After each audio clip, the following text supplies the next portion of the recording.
අද මම අරගෙන ආවේ 2023 රිලීස් වෙච්ච TV සීරීස් එකක් වෙන When I Fly Towards You කියන ඩ්‍රාමා එකේ 4 වෙනි කොටස. පළවෙනි කොටස් බැලුවේ නැත්නම් පහළ තියෙන ඩිස්ක්‍රිප්ෂන් එකේ ලින්ක් එක ක්ලික් කරලා ඒක ගිහින් බලලා එන්න.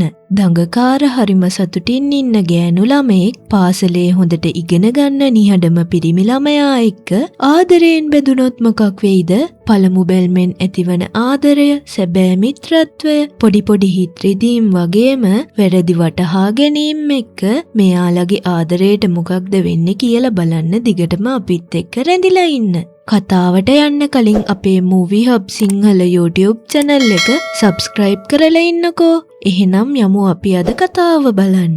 කලින් කතාව අවසන් වුණේ යාළුවෝ කට්ටිය ෂැනින්ට සමුදීලා ගෙදර යන්න පිට වෙන අවස්ථාවෙන්. මෙයාලා ඇවිල්ලා ට්‍රේන් එකට නැගලා යන්න ලෑස්ති වෙනවා. මේ වෙලාවේ ජියා හැමෝගෙන්ම අහනවා අද දවස මතකද කියලා. ගුවෙන් ෆෙන්ට මේ වෙලාවේ මතක් වෙනවා අද ලෝක විනාශය සිද්ධ වෙනවා කියලා කිව්ව දවස කියලා. මේ නිසා මේගොල්ලන්ගේ හිතට පොඩි බයක් දැනෙනවා. ගුවෙන් ෆෙන් අඬ ආච්චිට මෙසේජ් එකක් දානවා. ඒත් ඇය ඔහුව සනසනව වෙනුවට ඔහුට බනින නිසා යාළුවෝ මේකට hina වෙනවා. දුම්රිය ගමන් කරන්න පටන් ගත්තම හැමෝම නින්දට වැටෙනවා. ලූරන් නිදාගෙන ඉන්නව දැකලා සයිසයි ඔහුගේ ෆොටෝ එකක් ගන්නවා. ලූරන් මේක දැක්කේ නෑ වගේ හිටියත් පස්සේ ඔහු hina වෙනවා. ගූරන් ජියාට නින්ද ගිහින් තියනවා දැක්කම ඔහුගේ උරහිස උඩ ඇගේ ඔළුව තියාගන්න දෙනවා. ගූරන්ට මේකෙන් අමුතු සතුටක් වගේම පොඩි ලැජ්ජාවකුත් දැනෙනවා. ගුවෙන් ෆෙන් හීනයක් දැකලා ඒක පාරටම කෑ ගහගෙන හැරෙනවා. සයිසයි මේ වෙලාවේ වෙලාව බැලුවම දකිනවා 12 වෙන්න විනාඩි 5යි කියලා. මේ නිසා සයිසයි හැමෝගෙම අවසාන මොහොත පටිගත කරන්න තීරණය කරනවා. ගුවෙන් ෆෙන් ගූරන් සහ ජියා කැමරාවට කියනවා යාළුවොත් එක්ක එකට ඉන්න ලැබිච්ච එක ගොඩක් සතුටක් කියලා. ඒ වගේම ජීවිතය ගොඩක් වටිනවා කියලා. අවසානයේ ලූරන්ගේ පැත්තට කැමරාව ඇල්ලුවම ඔහුට කියාගන්න දෙයක් හිතාගන්න බැරුව කියනවා ඔහුගේ මොහොතත් සයිසයිට දෙනවා කියලා. මේකෙන් ලැජ්ජාවට පත් වෙන සයිසයි අවසානයේ ඇගේ ප්‍රාර්ථනාවත් කැමරාව ඉදිරියේ කියනවා. පස්සේ කට්ටිය එකතු වෙලා අන්තිම තත්පර 10 ගණන් කරන්න පටන් ගන්නවා. හැමෝම අවසාන තත්පරය එනකම් බලාගෙන ඉන්නකොට ලූරන් නිහඬවම ඔහුගේ හෑන්ඩ් ෆ්‍රී එක සයිසයිගේ කනේ ගහනවා. මේ වෙලාවේ ඔරලෝසුවේ 12 වදිනවා. ඒත් ලෝක විනාශය නම් සිද්ධ වෙන්නේ නැහැ. මේ නිසා හැමෝම ගොඩක් සතුටු වෙනවා. ඒත් හෙට ඉස්කෝලේ යන්න තියෙනවා කියලා සයිසයි මතක් කළාම ගුවෙන් ෆෙන් නම් දුක් වෙනවා. ඊළඟ දවසේ මේගොල්ලන්ගේ පාසල පටන් ගන්නවා. ලබන සතියේ එක්සෑම් එක තියෙන නිසා ගුරුවරිය මේගොල්ලන්ට හෝම්වර්ක් දෙන්නේ නැහැ. මේ නිසා ළමයි හැමෝම සතුටු වෙනවා. මේ නිසා ගුවෙන් ෆෙන් බාස්කට් බෝල් ප්ලේ කරන්න යන්න යාළුවෝ දෙන්නට කතා කරනවා. ඒත් මේ වෙලාවේ වෙන ළමෙක් ඇවිල්ලා පිටිසිදු කරන්න උදව් කරන්න කියලා ඔහුට කියනවා. ගුවෙන් ෆෙන් කිසිම දෙයකට බෑ කියන්නේ නැති නිසා ඔහු ඒකට කැමති වෙනවා. ගුවෙන් ෆෙන්ගේ තියෙන ලොකුම දුර්වලකම මේක කියලා ගූරන් යාළුවෝ කට්ටියත් එක්ක කතා වෙනවා. ගුවෙන් ෆෙන් කිසිම දෙයකට බෑ කියන්නෙත් නැතුව තරහ ගන්නෙත් නැතුව ඉන්න නිසා ඔහුගේ කරුණාවෙන් ළමයි අයුතු ප්‍රයෝජන ගන්නවා. කරුණාවන්තකම කියන්නේ මිනිස්සුන්ට Tamanට නරක විදියට සලකන්න දෙන එක නෙමෙයි කියලා සයිසයි කියනවා. ඊළඟ දවසේ කට්ටිය යනවා ගුවෙන් ෆෙන්ගේ ආච්චිගේ කඩේට. මේ වෙලාවේ මිනිස්සු දෙන්නෙක් හිතාමතාම මෙතන කලබලයක් ඇති කරන්න හදනවා. ඔවුන් මේ තේ නරක් වෙලා කියලා ආච්චිගෙන් වන්දි ඉල්ලනවා. ගුවෙන් ෆෙන්ගේ ආච්චිට තරහ යන්නේ ඇය එදින උදේ හදපු තේ නිසා. ගුවෙන් ෆෙන් ඔවුන්ව සංසුන් කරන්න උත්සාහ කළත් ඔවුන් මොහුට තර්ජනය කරනවා. මේ වෙලාවේ සයිසයි ගුවෙන් ෆෙන්ගේ පැත්තට කතා කරනවා.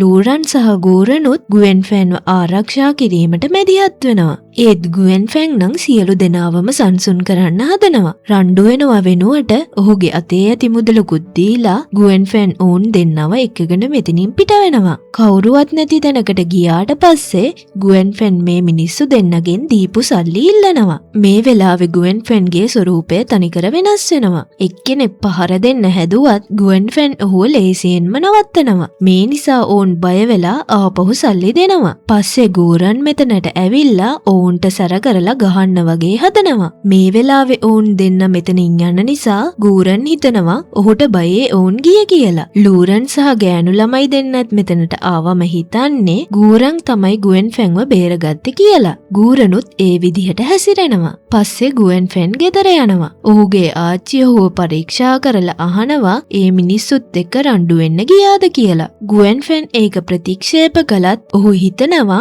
ආච්චි තමා ගැන හොඳින් දන්නවා කියලා. ඊළඟ දවසේ ඉස්කෝලේ ඇරිලා ගුවෙන් ෆැන් ගෙදර යනකොට කලින් ඔහුට කරදර කරන්න හදපු පුද්ගලයන් දෙන්න තවත් කෙනෙක්ව එක්කගෙන ඔහුට ගහන්න ඇවිත් ඉන්නවා. ඔහු මේ ගොල්ලන්ව මගහැරලා යන්න හැදුවත් ඕන් කියනවා ආච්චිගේ කඩේට ගිහින් ඇයට කරදර කරනවා කියලා. මේකෙන් ගුවෙන් ෆැන්ට තරහ ගිහිල්ලා එලවගෙන ඇවිල්ලා ඔවුන්ට ගහනවා. යාළුවෝ කට්ටියත් මේ වෙලාවේ මේ පාරේ යමින් ඉන්නකොට මේ සිද්ධිය දකිනවා. මේ නිසා කට්ටියම එකතු වෙලා මැරයන්ට බිම දාගෙන හොඳටම ගහනවා. ගෑනු ළමයි දෙන්නත් මොවුන්ව අතාරින්නේ නැහැ. එදා රාත්‍රියේ ආච්චිගේ කඩේදී ගුවෙන් ෆැන් යාළුවන්ට ඔහුගේ අතීතය ගැන කියනවා. ගුවෙන් ෆැන් කියනවා ඔහු ඉස්සර හරිම කරදරකාරී රණ්ඩු වලට යන ළමෙක් නිසා ඉස්කෝලේ යාළුවෝ කවුරුවත් ඔහුව ආශ්‍රය කරන්න කැමති වුණේ නැහැ කියලා. මේ නිසා ගුවෙන් ෆැන් හැම වෙලේම හිටියේ තනියම. මේ නිසා ගුරුවරුත් ඔහුට නරක විදිහට සලකනවා. ඔහු කරදර ඇති කරන හැම වෙලාවකම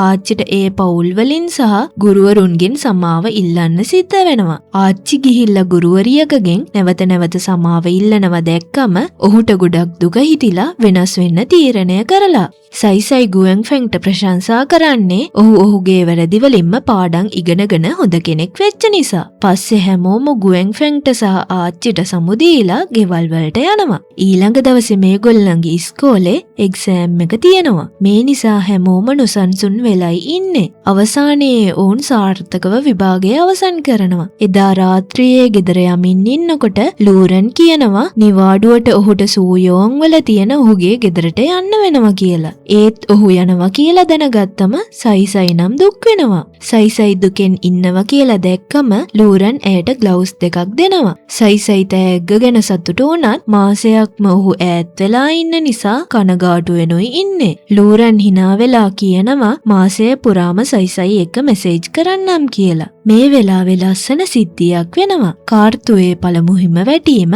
මේ වෙලාවේ පටන් ගන්නවා. මේ නිසා සයිසයි නම් හරිම සන්තෝෂෙන් ඉන්නේ. මෙයාලගේ නිවාඩුව නිල වශයෙන් පටන් ගන්නවා. නිවාඩු කාලය තුල සයිසයිගේ පවුල අවුරුද්දට සූදානම් වෙනවා. සයිසයි ෆොටෝ අරන් ඒව ලූරන්ට යවන්න අමතක කරන්නේ නැහැ. සයිසයි පවුලේ අයත් එක්ක සතුටින් කාලය ගෙවමින් හිටියත් ලූරන් නම් කාමරයට වෙලා පාඩම් කර කරයි ඉන්නේ. ලූරන් ගෙදර ඇවිත් හිටියත් ඔහුගේ පවුලේ අය බාල සහෝදරයා වන ලූයි ගැන විතරයි වැඩි අවධානයක් දෙන්නේ. මේකෙන් ලූරන්ට තනිකමක් දැනෙනවා. ඒත් සයිසයි හැම වෙලේම ඇය කරන දේවල් කියමින් මෙසේජ් එවන නිසා ඔහුගේ තනිකම ටිකක් අඩු වෙනවා. මේ නිසා ලූරනුත් ඔහුගේ සුරතල් බල්ලා සමග එළියට ගිහින් විනෝද වෙවි කාලය ගෙවනවා. ඒ දවසේ රාත්‍රියේ ලූයි ලූරන්ගේ කාමරයට ඇවිල්ලා විනෝද වෙන්න එළියට යන්න කතා කරනවා. ඒත් ලූරන් ඔහුට හෝම්වර්ක් තියෙනවා කියලා බෑ කියනවා. මේකෙන් ලූයිට පොඩ්ඩක් දුක හිතෙනවා. මේ අතරේ සයිසයිලා රාත්‍රී කෑම ගන්න වෙලාවේ සයිසයිගේ පියා යෝජනා කරනවා ඔහුගේ මවගේ උපන්දිනයට ගමට යමු කියලා. සයිසයි නම් මුලින් මේකට තරයේ විරුද්ධ වෙනවා. ඒත් ඇගේ පියා කියනවා ආච්චිගේ ගම තියෙන්නේ සූයෝන් වල කියලා. සයිසයිට මේක ඇහුනම උඩ යනවා. ඇය කියනවා එහෙනම් අනිවාර්යෙන්ම යන්න ඕනේ කියලා. ඇගේ මේ වෙනස දැකලා දෙමව්පියොත් පුදුම වෙනවා. ඇය කාමරයට දුවගෙන ගිහිල්ලා ලූරන්ට කෝල් එකක් අරගෙන කියනවා ඇයත් අලුත් අවුරුද්ද සමරන්න සූයෝන් වලට එනවා කියලා. සයිසයි නම් මේක නිසා පුදුම සතුටකින් ඉන්නේ. ඊළඟ දවසේ සයිසයිලා සූයෝන් වලට යන්න පිටත් වෙනවා. ලූරන්ගේ ගෙදරට නෑදෑයෝ ඇවිත් හිටියත් හැමෝම කතා වෙන්නේ ඔහුගේ බාල සහෝදරයා වන ලූයි ගැන. ලූරන්ගේ මවත් ලූරන් ගැන වැඩිය කරදර වෙන්නේ නෑ. මේ නිසා ලූරන්ගේ ගෙදරම ඔහුට තනිකමක් දැනෙනවා. මේ නිසා ලූරන් ලූයි එක්ක වැඩිය කතා කරන්න කැමති නෑ. ඒත් ලූයි නම් මේ ගැන දුකෙනුයි හිටියේ. පැය 8කට විතර පස්සේ සයිසයිලා සූයෝන් වලට ආවත් ඇයට විවේකයෙන් ඉන්න දෙන්නේ නැතුව අම්මා කියනවා ඥාති සහෝදරයා සමග බඩු අරගෙන එන්න යන්න කියලා. අලුත් අවුරුද්ද නිසා ඩිස්කවුන්ට් තියෙන බඩු ගැනීම ලේසි නෑ. ඩිස්කවුන්ට් තියෙන බඩු ගන්න සයිසයිට වයසක ගෑනු අයත් එක්ක තරඟ කරන්න වෙනවා. ඒත් මේ ගෑනු අයත් එක්ක සයිසයිට හැරෙන්නවත් බෑ.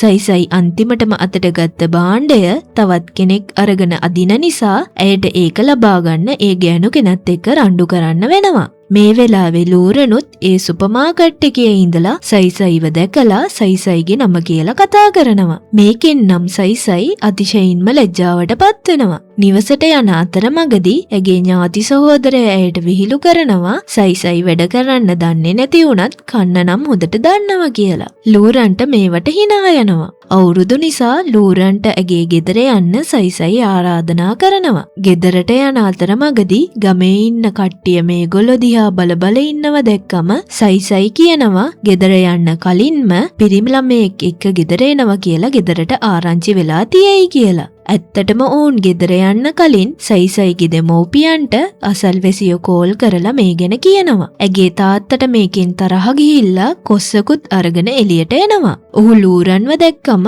කොස්ස ඔහුගේ මූණට දික් කරලා අහනවා ඔහු කවුද කියලා. ලූරන් තමන්ව හඳුන්වා දෙන අතරේ සයිසයි කියනවා ලූරන් ඇගේ පාසලේ ඇයට මැත්ස් සහ ෆිසික්ස් උගන්වන යාළුවා කියලා. මේ නිසා ඇගේ පියා ලැජ්ජාවට පත් වෙලා කොස්සෙන් බොරුවට මකුළුදැල් කඩනවා වගේ රඟපානවා. මේ කතාව අහගෙන හිටියම අම්මා දුවගෙන ඇවිල්ලා ලූරන්ව උණුසුම් විදිහට පිළිගන්නවා. මේ වෙනස් වීම දැකලා සයිසයිටත් පුදුම හිතෙනවා. මෙයාලා කතා කර කර ඉන්න අතරේ සයිසයි මෙතන නැති නිසා තාත්තා ඇය කෝ කියලා අහනවා. මේ වෙලාවේ සයිසයි ඇතුලේ ඉඳලා ලස්සන ඇඳුමකුත් ඇඳගෙන එළියට එනවා. ඇගේ මේ හැසිරීම දැක්කම දෙමව්පියොත් පුදුම වෙනවා. ඥාති සහෝදරයා ඇයට එක එක ඒවා කියලා විහිළු කරන නිසා සයිසයි බොහොම අමාරුවෙන් ඔහුගේ කට වහලා ඔහුව මෙතනින් යවනවා. සයිසයිගේ දෙමව්පියෝ ලූරන්ට රාත්‍රී කෑමට නවතින්න කියලා කියනවා. සයිසයිගේ අම්මා මේ වෙලාවේ අහනවා ඔහු කන්නේ නැති කෑම තියෙනවද කියලා. ලූරන් කියන්නත් කලින් සයිසයි කියනවා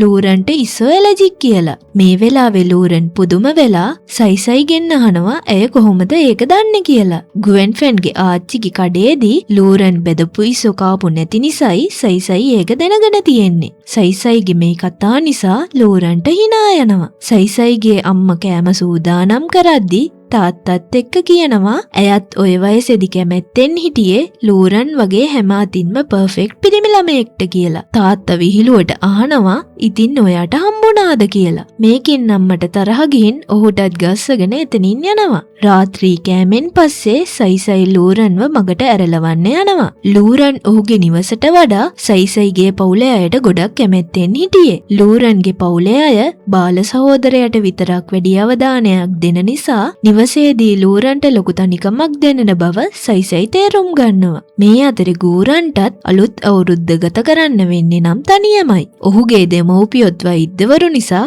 දෙදෙනාම කාර්යබහුලයි. මේ නිසා ඔහුට තනියමයි ගෙදර ඉන්න ඕනේ. මේ වෙලාවේ ජියා අවුරුද්දට සුබපතලා මෙසේජ් එකක් දාන නිසා ගූරන් සතුටු වෙනවා. ඔහු ජියාට කෝල් එකක් අරගෙන මෙසේජ් එකේ අඩුපාඩු කියලා විහිළු කරනවා. සයිසයිත් අලුත් අවුරුද්ද ලබන වෙලාවටම ලූරන්ට කෝල් එකක් අරගෙන සුබපතනවා. යාළුවෝ එක එක්කෙනාට විවිධ ප්‍රශ්න තිබුණත් හැම කෙනෙක්ම අලුත් අවුරුද්ද ඇතුලේ පුංචි පුංචියට හරි සතුටු වෙනවා. පහුවෙනිදා උදේ ජියාගේ තාත්තා ඔහු දන්න වෛද්‍යවරයෙක්ට සුබපතන්න තියෙනවා කියලා ජියාව බලෙන්ම ඇදගෙන යනවා. ඇය මේ වෙලාවේ ගූරන් එක්ක මෙසේජ් කරමින් ඇයට අකමැත්තෙන් යන්න වෙච්ච මේ ගමන ගැන කියමින් ඉන්නේ. මේ වෙලාවේ ගූරන්ගේ ගෙදර බෙල් එක වදින නිසා දෙමව්පියෝ කියනවා කවුද කියලා බලන්න කියලා. ඔහු දොර ඇරියම ජියාව දැකලා පුදුම වෙනවා. ජියා නොදැනුවත්වම තාත්තා එක්ක ඇවිත් තියෙන්නේ ගූරන්ගේ ගෙදරට. ගූරන් ගෙදරට ඇඳගෙන ඉන්න විදිය දැකලා ජියා hina වෙනවා. ජියා ඔහුගේ ෆොටෝ එකකුත් ගන්නව දැකලා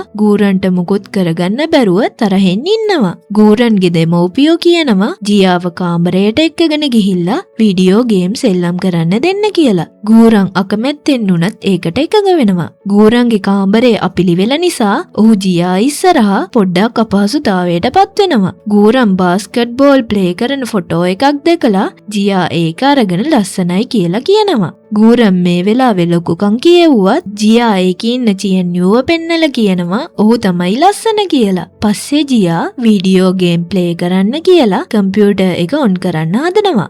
ඒත් ගූරන්ට මේ වෙලාවේ මතක් වෙනවා ඔහු ටිකකට කලින් ජියාගේ ෆොටෝ එකක් නපුරු මූණවල් දාලා එඩිට් කරන ගමන් හිටියේ කියලා. මේකට බය වෙන ගූරන් දුවගෙන ගිහිල්ලා ජියාගේ ඇස් දෙක වහලා ඒ ෆොටෝ එක කම්පියුටර් එකෙන් අයින් කරනවා. ඒත් මේ වෙලාවේ ජියා නම් හිතන්නේ වෙන දෙයක්. ඇය hina වෙලා කියනවා දවල් දවසේ ඔය වගේ දේවල් බලනකොට ගොඩක් පරිස්සම් වෙන්න ඕනි කියලා. ගූරන්ට මේකෙන් ලැජ්ජාවක් වගේම තරහක් එනවා. මේ නිසා මේ දෙන්නා හොඳටම රණ්ඩු වෙනවා. මේ අතරේ දෙමව්පියෝ ඔවුන්ගේ ළමයින් ගැන කතා වෙනවා. ජියාගේ තාත්තා කියනවා ජියා හරිම හොඳ අහිංසක ළමයෙක් කියලා. ඒත් මේ වෙලාවේ ගූරන් කෑ ගහනවා ඔහුගේ කොණ්ඩෙන් අතාරින්න කියලා. ජියා කෑ ගහලා කියනවා දුවන්නේ නැතුව ඉන්නවා කියලා. ඒත් ගූරන් කෑ ගහනවා නැවතුනොත් ඔයා හපනවනි කියලා. මේකෙන් ඔවුන්ගේ දෙමව්පියෝ නම් හොඳටම අපහසුතාවයට පත් වෙනවා. මෙහෙම කාලය ගෙවිලා ගිහිල්ලා පාසලේ අලුත් අධ්‍යයන වාරය ආරම්භ වෙනවා. ඒත් අලුත් වාරය ආරම්භයේම උණ වසංගතය හැමතැනම පැතිරෙනවා. ගූරන්ගේ දෙමව්පියන්ටත් වසංගතය පාලනය කරන්න උදව් කරන්න යන්න වෙනවා. ගූරන් කියනවා ඔහුට ඔවුන් ගැන ආඩම්බරයි කියලා. ඒත් ඇතුළාන්තයෙන් මාසයක්ම ඕන් නැතුව ඉන්න වෙන එක ගැන ගූරන් දුක් වෙනවා. ගූරන් ඔවුන් ගැන වද වෙන නිසා ඔවුන්ගේ ගමන් මළුවලට ඔවුන්ට නොකියම සීතලට පාවිච්චි කරන දේවල් දානවා. පහුවෙනිද ඉස්කෝලේ ගියාම ගූරන් යාළුවන්ට කියනවා ඔහු මේ මාසෙම තනියෙන් ඉන්න නිසා රාත්‍රියට වීඩියෝ ගේම් ගහන්න එන්න කියලා. ඒත් යාළුවෝ නම් ඒගොල්ලන්ගේ වැඩ එක්ක බිසි වෙලයි හිටියේ. එදා රාත්‍රියේ දෙමව්පියෝ ගූරන්ට කෝල් කරාම ඔහු මිතුරන් සමග විනෝද වෙනවා කියලා ගූරන් බොරු කියනවා. ගූරන් කැමති උනේ නෑ ඔවුන් දුක් වෙනවට. පහුවෙනිද රාත්‍රියේ ගුවෙන්ෆෙන් ගූරන්ට කෝල් කළත් ඔහු ආන්සර් කරන්නේ නෑ. මේ නිසා ආච්චි කලබල වෙලා කියනවා ගිහිල්ලා ගූරන්ව බලලා එන්න කියලා. මේ නිසා ගුවෙන්ෆෙන් ජියාට කතා කරලා ගූරන්ගේ ලිපිනය ඉල්ල ගන්නවා. ගුවෙන්ෆෙන් ට්‍රැෆික් එකට අහු වෙලා පරක්කු වෙන නිසා ජියා මුලින්ම ගූරන්ගේ ගෙදරට යනවා. ජියා ගූරන්ව පරීක්ෂා කළාට පස්සේ දැනගන්නවා ඔහුට හොඳටම උණ කියලා. මේ නිසා ඇය ළඟ ඉඳගෙන ගූරන්ට සාත්තු කරනවා. මෙහෙම ඉන්නකොට ජියාට මෙතනම නිින්ද යනවා. ගූරන් නැගිට්ටම එතන ජියා ඉන්නව දැකලා ගොඩක් සතුටු වෙනවා. ජියා මේ වෙලාවේ මෙතනින් නැගිටලා යන්න හදනවා ගුවෙන්ෆෙන් ආවද කියලා බලන්න. ඒත් එගේ කකුල පැටලිලා එකපාරටම ගූරන්ගේ ඇඟට වැටෙනවා. මේ දෙන්න පොඩ්ඩක් දෙන්න දිහාම බලාගෙන හිටියම අපහසුතාවයට පත් වෙනවා. ටික වෙලාවකට පස්සේ ගුවෙන්ෆෑනුත් එනවා. ගුවෙන්ෆෙන් ගූරන්ගේ බඩුව ඔක්කොම පැක් කරලා ඔහුව බලෙන්ම ගෙදර එක්කන් යන්න හදනවා. ඒත් ගූරන් නම් මුලින් මේකට කැමති වෙන්නේ නෑ. ඒත් ගුවෙන්ෆෙන් මේ වෙලාවේ ඔහුගේ ආච්චි ගූරන්ට හදපු කෑම ಜಾති ලයිස්තුවක් කියනවා. මේක ඇහුවම අවසානයේ ගූරන් ගුවෙන්ෆෙන්වත් ඇදගෙනම ඔහුගේ ගෙදර යන්න පිටත් වෙනවා. ගුවෙන්ෆෙන්ගේ කාමරේ කුඩා වුණත් ඔහු ගූරන්ට ඉතා හොඳින් සලකනවා. මේ අතරේ ගුවෙන්ෆෙන්ගේ බෙල්කනියේ ඉඳගෙන ගූරන් අම්මගේ කෝල් එකට කතා කරමින් ඉන්නවා. කෝල් එක කට් කළාට පස්සේ ජියා මෙතනට එනවා. මේ වෙලාවේ ගූරන් පළවෙනි වතාවට ජියාට ඇගේ පවුලේ විස්තර කියනවා. ඔහු කියනවා පුංචි කාලේ දෙමව්පියෝ එක්ක රාත්‍රියේ ඔහු හැංගි මුත්තම් සෙල්ලම් කරනවා කියලා. ඒත් ඔහුගේ දෙමව්පියෝ රැකියාවත් එක්ක කාර්යබහුල නිසා ඔවුන් ගූරන්ව හොයන්නෙත් නැතුව ගියපු අවස්ථා ගොඩක් තිබුණා කියලා. ඒ මතක වලින් ගූරන්ට අවුරුදු ගාණක් තිස්සේ දෙනුණු තනිකම ජියා දකිනවා. කාටවත් ඔහුව හොයාගන්න බැරි වුණා කිව්වම ජියා කියනවා අවසානයේ අද මම ඔයාව හොයාගත්ත කියලා. ජියාගේ මේ කතා ඇහුනම ගූරන්ට hina යනවා. අන්තිමේදී ඔහුව කවුරු හරි හොයාගන්න තරම් සැලකිලිමත් වුණ නිසා ගූරන් ජියා දිහා බලාගෙන ගොඩක් සතුටු වෙනවා. අවසානයේ එදා රාත්‍රියේ ගුවෙන්ෆෙන් සහ ගූරන් නින්දට යනවා. ඒත් ගූරන්ට නිදාගන්න ගියාම මතක් වෙනවා ජියා ඔහුගේ ඇඟට වැටුණ සිද්ධිය. ඇය ගැන ඇති කැමැත්ත ඔහුගේ හිතේ තවත් වැඩි වෙනවා. ඔහු මේක මතක් කර කර සතුටින් hina වෙමින් ඉන්නවා. ඒත් ගූරන් ඇස්සරල බලපු ගමන් දකිනවා ගුවෙන්ෆෙන් ඔහුගේ මූණ දිහා බලාගෙන ඉන්නවා. ගුවෙන්ෆෙන් හිතනවා ගූරන්ගේ මූණ රතු වෙලා තියෙන නිසා තාමත් ඔහුට උණ කියලා. ඔහුගේ පපුවත් වේගයෙන් ගෙහෙනවා කියලා පරීක්ෂා කරලා ගූරන්ට තාම අමාරුයි කියලා හිතනවා. ඊළඟ දවසේ ගුවෙන්ෆෙන් ලූරන්ට මෙසේජ් එකක් දාලා ඔහුගෙන් උදව් ඉල්ලනවා. මේ වෙලාවේ සයිසයිත් ලූරන්ට මෙසේජ් එකක් දාලා කියනවා ඇය අසනීපෙන් ඉන්නේ කියලා. සයිසයි අමාරුවෙන් සෝෆා එකට වෙලා ඉන්නකොට ලූරන්ගෙන් මෙසේජ් එකක් එනවා. ඔහු කියනවා දොර අරින්න කියලා. සයිසයි දොර ඇරලා බැලුවම උණට ඕන බෙහෙත් ಜಾති ලූරන් ගෙනල්ලා තියෙනවා දැකලා ඇය පුදුම වෙලා සතුටු වෙනවා. ටිකකට පස්සේ ලූරන් නැවිත් ගුවෙන් ෆෑන්ගේ ගෙදරත් බෙල් එක ගහනවා. ලූරන් මැසේජ් වලට රිප්ලයි නොකලත් ඔහු අනිවාර්යෙන් එනවා කියලා ගූරන් නම් දැනගෙනයි හිටියේ. අවසානයේ රාත්‍රියේ නවතින්න කියලා ගූරන් බල කරන නිසා ලූරන්ටත් ඉන්න වෙනවා. ගූරන් ඔවුන් දෙන්නගේ අත් අල්ලගෙන සතුටින් හිටියත් නිදාගන්න බැරුව ලූරන් නම් අපහසුතාවෙනුයි ඉන්නේ. පස්සේ ගුවෙන් ෆැන් නිදාගන්න හදනකොට අනිත් දෙන්න ඇස් පියාගෙන ඉන්න නිසා ඔවුන් නිදි කියලා හිතලා ඔවුන්ගේ බ්ලැන්කට් දෙක හදනවා. ඒත් මේ වෙලාවේ ඔවුන් දෙන්න ඇස් ඇරලා ඔහු දිහා පුදුමයෙන් බලාගෙන ඉන්නවා. මේකෙන් ගුවෙන් ෆැන් අපහසුතාවයට පත් වෙලා කියනවා ඔවුන්ට සීතල වෙයි කියලා හිතලයි බ්ලැන්කට් දෙක හැදුවේ කියලා. මේ නිසා ගූරන් සහ ගුවෙන් ෆැන් තර්ක කරගන්න ගත්තත් ඔවුන්ට ඕන දෙයක් කරගන්න කියලා ලූරන් නම් නිදා ගන්නවා. කට්ටියටම නින්ද ගියාම ගුවෙන් ෆෑන් ඔවුන්ගේ ෆොටෝ එකක් අරගෙන සයිසයිට සහ ජියාට යවනවා. සයිසයිටයි ජියාටයි නම් මේගොල්ලෝ ඉන්න විදිය දැක්කම hina යනවා. ගුවෙන් ෆෑන් ෆෝන් එක අතේ තියන් ඉන්නකොට ගූරන් නිදිමතේම ඔහුගේ මූණට ගහනවා. ගූරන් නින්දෙන්ම ගුවෙන් ෆෑන්ගේ බ්ලැන්කට් එකත් ඇදලා ගන්න හදනවා. මේ විදිහට මේ පුංචි කාමරයේ ඇතුලේ මේගොල්ලන්ගේ මතක ගොඩක් එකතු වෙනවා. ඊළඟ කොටසින් බලමු ඉස්සරහට මොකද වෙන්නේ කියලා. අපිව ලයික් කරලා සබ්ස්ක්‍රයිබ් කරන්න අමතක කරන්න එපා. තවත් වීඩියෝ එකකින් හම්බෙනකම් ඔයාට සුබ දවසක්.